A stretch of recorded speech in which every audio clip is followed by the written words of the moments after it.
இடப்பட உள்ளது. முதல் நிகழ்வாக வரவேற்பு மேலாக பண்பா திருப்பெருமாள் என்பதனால் நிகழ்ச்சிகளுக்கு பேசுவது எவ்வளவு கடினம் என்று அவர்களுக்கு தெரியும். ஸ்ரீதர் முனைவர் ஸ்ரீதர் அவர்களால் கொடுக்கப்பட்டு இன்று சொல்லும்போது எப்போவுமே எனக்கு உதவுறது எம்எஸ் பெருமாள் தான். நிறைய டைரக்டர்ஸ், அதே போல் கலைஞர்கள், ஒரு காலத்தில் பத்மா சுப்பிரமணியம் அம்மா, அந்த மாதிரி பல கலைஞர்கள் எல்லாம் இங்கே ஆல் இண்டியா ரேடியோ ஆகட்டும் அல்லது தூர்தர்ஷன் ஆகட்டும், அதில் பல பேர் தங்களை முழுவதுமாக ஈடுபடுத்தி கொண்டு இந்த வானொலி நிலையம் சிறப்பாக இருப்பதற்கு அவர்களெல்லாம் பணியாற்றி இருக்கிறார்கள்.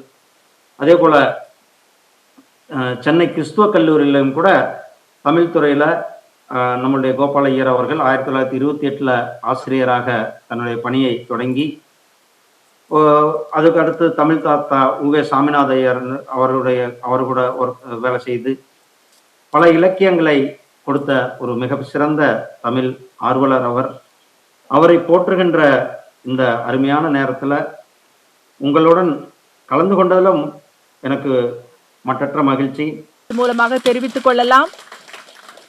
நன்றி ஐயா. அந்த வகையில் இந்த 12 கட்டுரைகளும் மிக அற்புதமான கட்டுரைகளாக இருக்கின்றன. முதல் பிரதியை பெற்றுக்கொள்கிறார் பேராசிரியர் தி.கி. கோபால் ஐயர் அவர்களின் காலத்தை வென்ற தமிழ் புதையல்கள் நூல் தற்போது டாக்டர் அருள் செல்வன் அவர்களை அழைக்கின்றோம். கால சமுதாயத்திற்கும் நல்வழி காட்ட இயலும் என்ற நம்பிக்கை விதித்த அவருக்கு எவ்வளவு தூரம் இந்த புத்தகத்தின் மேலும் தமிழ் இலக்கியத்தின் மேலும் உறுதுணையாக இருந்த இந்த விழாவினை